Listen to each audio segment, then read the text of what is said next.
Alright, out and about video. Yay. Not really. It's warming up, but this crap is still on the ground. Thought it melted by now. Anyway, video. So the hover blubber guys responded to Antikontavad and having this conversation, blah blah blah. And to be serious, made nothing videos, right? About how we're supposed to think for ourselves, which is so ironic coming from people who are constantly hawking books and other people's ideas, and always defending a bunch of status quo, Borgish ideology. You're just what is this? So anyway, I guess the point is, the other blubber guy said this idea of provisional, theories of reality, so to speak, truths, and I guess you people really are going to stick with that kind of nonsense, huh? that we can't make beyond reasonable doubt conclusions about reality. It is really funny that you seem to have enough confidence to do so many things. In your life, you depend on reality all over the place. Expectations about even what the future will have. You'll produce children and throw them into the future with these expectations of what reality is going to do, and yet you don't think the snow is on the ground. You don't think I'm walking in it now. You have some doubt, some realistic, reasonable doubt that we're all just living in what's just a piece of candy corn or something. Geez, it's just so irritating. I mean, this was never an issue for me, frankly. I never worried about figuring out whether, we're all shanghaied into some kind of fake delusional reality. And the more I learned about the function of my sense-perceiving capacity, the clearer and clearer it became that it's not a functionality in terms of its crude capacity that would have any use if it didn't work right, if it didn't feed you accurate information. Now your psychology is a whole nother subject, because that's not intended to give you real perspective. That's intended to keep you hungry and horny and in the game. But we can do this thing, can't we? I mean, it's just it's like Professor Anton and Matt. I mean, all you people, you're just all so out of control with all your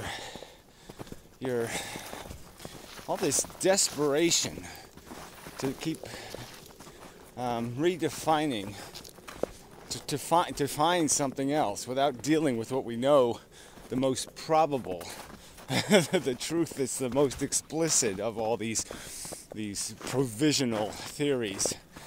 Why don't you deal with that one first, and quit this pretense that you can make up all these others.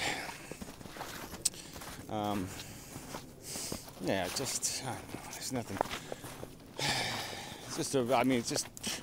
I just didn't realize that everybody on Earth. I mean, I should have realized it, right? I mean, I should have drew the conclusion that, at first I thought I was crazy, and I realized, wait a minute, I don't have any evidence of my insanity except for my inability to understand these assholes I'm living with. And so I should have realized it. Wait a minute, that means they're probably crazy. That explains it. So why am I talking to crazy people? Because you can't kill them. Yeah, I guess that's why. I don't have much choice. But man, this is just such bullshit. I mean, you can come up with some kind of bullshit. You can just sit there and take the facts, you know, as bad as they are, and maybe you could do something with that. Maybe you could make some kind of, you know, silly argument about how it all means something, and you know, you've got a plan to constructively and purposely, you know, lead the little rats, you know, into their future. Yeah, maybe you could do something like with that, but you should do it. You should be fair to the truth that we know, and we know our origins.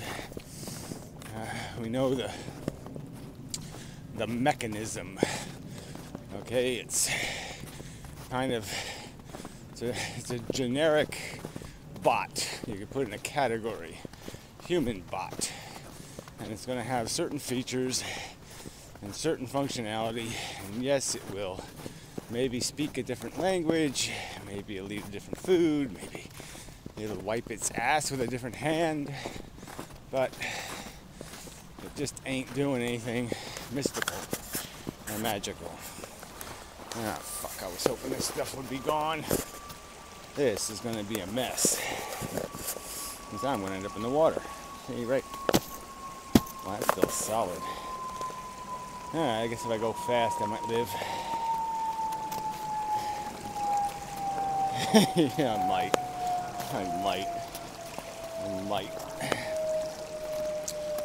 Ooh, that last one is really dicey. Okay. Hopefully tomorrow that'll be gone. Anyway. What was I? I should have brought my hammer. I really thought it would just be melted off. It really is not that bad. I mean, it's, you know, not very sunny though. It's kind of gray. I guess that's the problem. A little more sun. Anyway. So, let's see, what's the point I want to get to? Oh, fuck. Okay. Oh, I lost my glove. Horse. Uh-oh. Oh, somebody on it. Sometimes you see a horse with nobody on them. It's like, uh-oh. Anyway, where was I? Oh, God. Yeah, just can't keep doing this. Keep trying to think of the way to do something irrefutable, undeniable, you know. But you can't do you can't do some kind of act of God thing. You can't perform miracles. You can't do something. All you can do is try to put words together and say, look, here's a group of words. You know, I mean, they say something conceptually. Oh yeah, that's something else Antikondavad said in a comment. Categories only exist in the mind. That's what he said. And you know, it's just such a denial of what is taking place. When you describe a category, and you do it with the intent to be logical, you're going to be attempting to be as precise in the definition of that category that nothing falls outside. Nothing.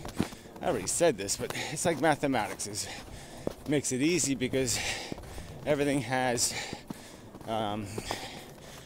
more defined edges, boundaries. So if I say the category 2, then it's 2. It's not 2.2 or 1.8. It's 2. There's 2. That's the quality. That's the property. And only things with 2-ness go into the category 2. So it's very explicit. And you're describing something that's real. It's not a fake thing. It's a real thing. There are, you know, 2 clumps of snow, right? There's 2. There's not 5, there's 2. It's an accurate description of the relationship between things. There's 2, and then there's nothing for a while, and then there might be 2 again, or there might be 5. But in that defined space, there's 2, and it fits the category. So anyway, so math is very convenient in that we can be precise. We can be, we can add decimal points, and we can add very explicit descriptions, and they'll match very explicit reality. So now when we get to messing with things, the problem isn't so much that our world is less explicit, it's that our language, it's like I don't know, what the fuck, something pissed from a distance, maybe a tree, I don't know, birds, I don't know what, I don't want to know. Anyway, what was it? Yeah. I feel like crap a lot. One of the burdens of my existence. Feeling like crap. Anyway, where was I? Alright, language. Yeah, so our language has been hodgepodged together and is not well formed or well constructed, and it's not up to the task. So when we make a category and we use our words to describe what goes in that category, our definitions are often messy because we have words in our vocabulary that are not accurate. Words in our vocabulary that are not accurate. Not real words. They don't really define what's going on. I've used the example spontaneous, random. There's a lot of these words that have freedom.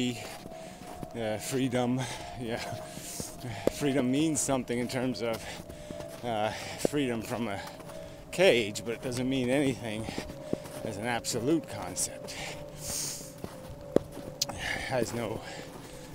There's no way to even come close to cognizing anything close to a completely free thing.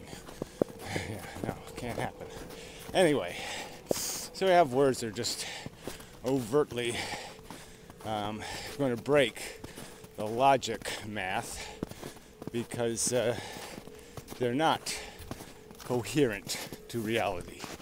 They're coherent to what we wish reality was, or what the ancients thought it was, but it's not coherent to the actual real circumstance. And now that we've discovered some truths about the mechanics, so I guess that's, you don't really need to go any further than that and just concede that, it's not that reality is horribly elusive. It's that the right words to describe it are elusive, because it seems most languages have a lot of not very well constructed words in them. Words that don't correlate to the actual function. Yeah. Maybe that's somewhere to... that's the place to... That's where I started off, right? Sort of, kind of, with the lament that this is the only weapon I have in this conversation is words, and they're not good enough. Yeah, okay, I'm not using them well enough. It's also an alternative theory, that I'm not somehow I'm not grabbing your hand properly and leading you, out of the mire of, disorientation and wrong-headed devotion to silly talk into this clinical, linear, geometric, concept of reality where we can understand the components and model them accurately and see through that model, through that modeling, that they aren't doing anything that needs doing. That it's all just a contrived contest that has nothing to do with anything purposeful or functional. It's just a complexification of matter controlled by the force of competitive selection. And that's it.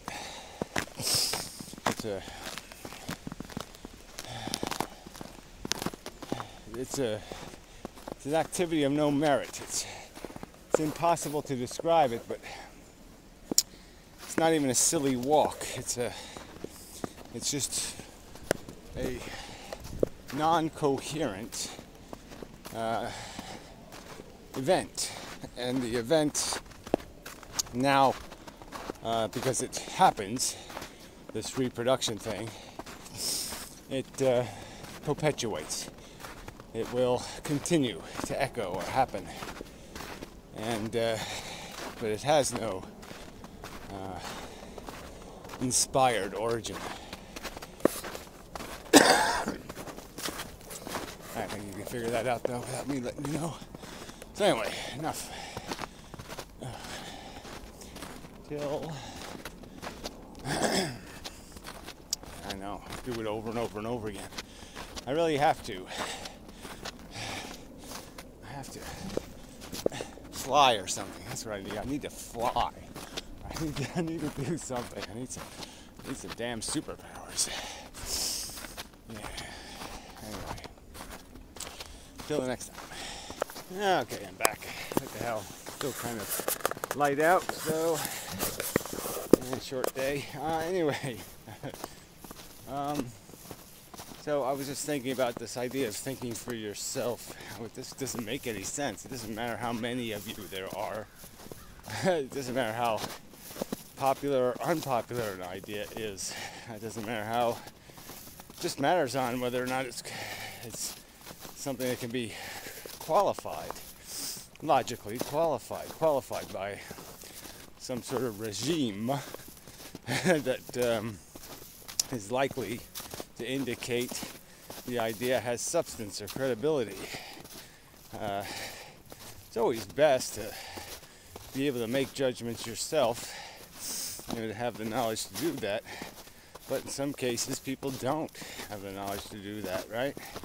I mean, if some guy tells you that a jet engine, is 4 degrees out of alignment, you're just going to be like, okay, sure, because you're not going to be able to know how to find that out, or to test it yourself, or to any of that stuff. So it's out of your range. It's out of your qualifications. So there's some people who opine on reality, and they haven't really studied anything real. All they did was, half read, some book of Babel, and now they say, I know the truth. And that's kind of, whoa, way underdone. You'd think they'd have a deeper passion, especially if they believed this garbage. You'd think they'd read the whole book. It is kind of funny that people will claim and profess how deep their faith is, and yet they haven't read the book. They'll curse other people, you're going to hell, and they don't even know that they're going to hell. Yeah, It's hilarious. So I guess that's part of the problem with this, what we're doing here, is that maybe there are some sort of, you got to show up to this discussion about what the engine's doing with some sort of technical knowledge. You're going to have some knowledge of engines and mechanics and all that kind of crap. And to do this reality thing, I think there has to be an expectation that you have some understanding of physics and chemistry and biology, which are all the same subject actually. And that geometry and algebra and, just make up another one, trigonometry. All the same subject, of course. But yes, that this stuff, this math, science stuff. You have some, minimal qualifications before you get into discussions. Because otherwise you're just going to, distract everybody in their attempt to accurately diagnose the function of the engine with your little silly leprechaun or gremlin stories or some other kind of shit. You don't want to be wasting no time looking for 2-foot tall gremlins. No, that's a waste of time and energy. So thinking for yourself is absolutely useless if yourself is unqualified to do any real thinking. So admit that first off.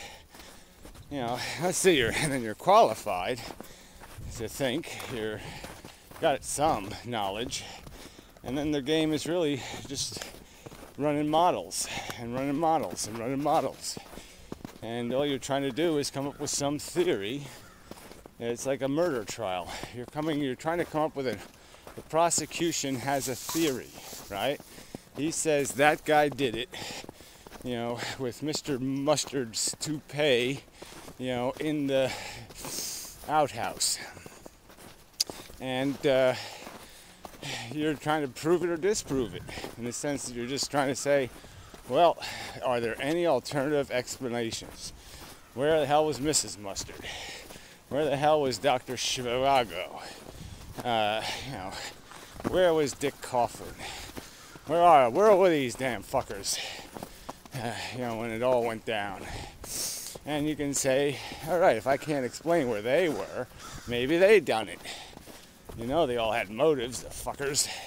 I'm just saying, yeah, that's the process. The process is to try to find descriptions, categories, guilty, that are well defined, well described, extensively described, and isolate and narrow and isolate and narrow until you have a statement that cannot be rationally challenged. This really is a top 10 location on my walk. Yeah, summer or winter, it's a nice one. Anyway.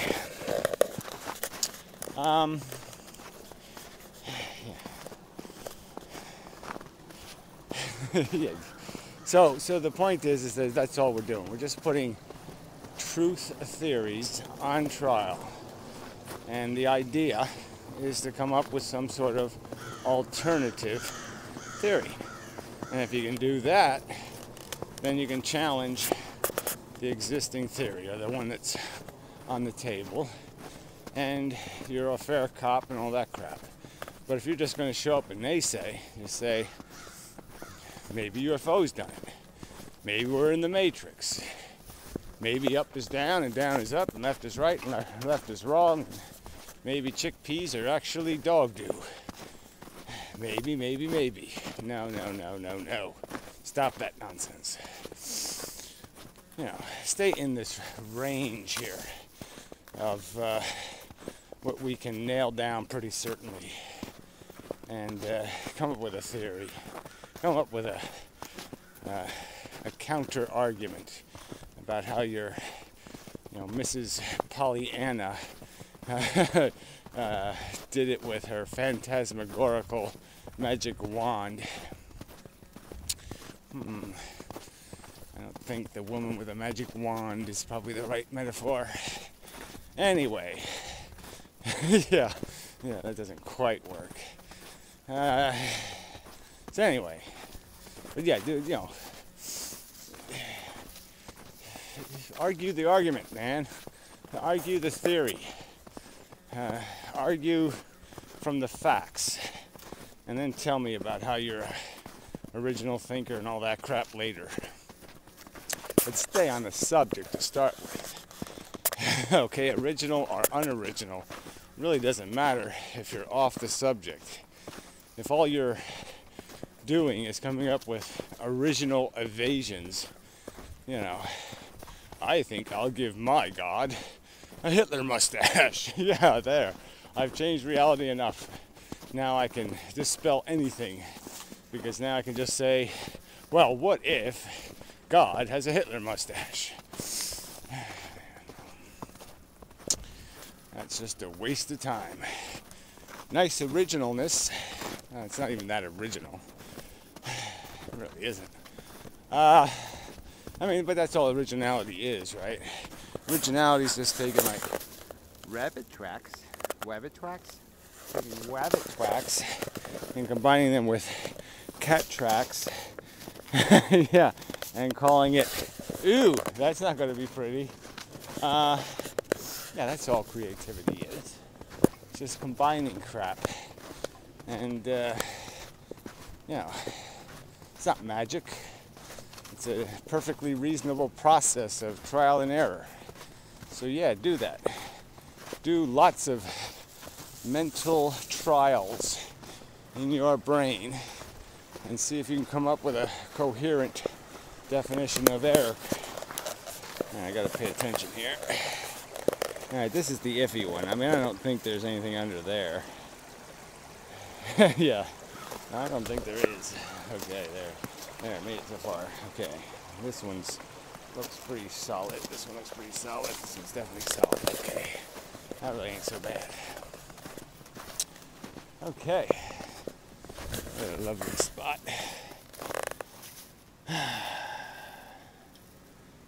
Yes. Yeah. So anyway, enough driveling. Drivel. The screen is really quite enclosed in snow. I wonder if the horse took my path. I believe it did. Cool. This ought to be entertaining. No, it didn't. Just me. Okay, till next time. And such, so forth and whatnot.